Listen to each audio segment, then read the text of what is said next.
जल लेके सोना सागर से, जल लेके सोना सागर से जाएंगे जरूर।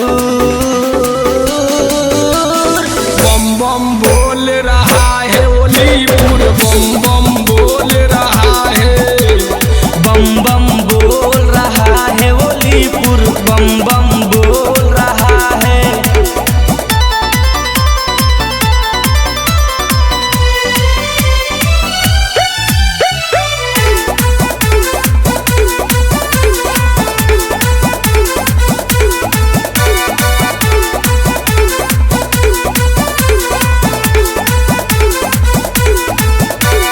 भोले बाबा की कृपा सदा सब पर बना रहेगा।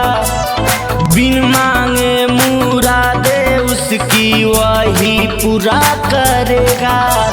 जटा से बहती हर हर गंगे सुबह से लेकर शाम, कालो के है काल महाकाल जिनका नाम।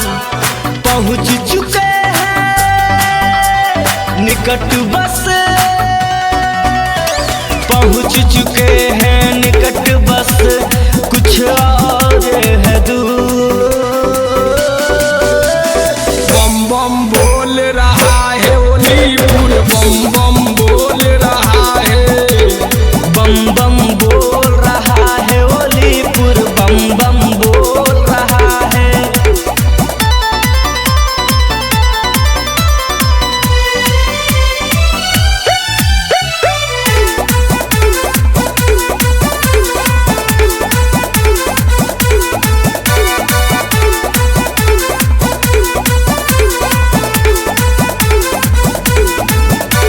सुख शांति से भरा है नगरी, अमृत छलके गगरी गगरी। शिव शंकर के नाम के जाप करते हैं सब सगरी सगरी। जीत जोशीला संजय महादेव को प्रणाम है। सच्चे मन से चल रहे मनवाए भोला का धाम है। जो भी ध्यान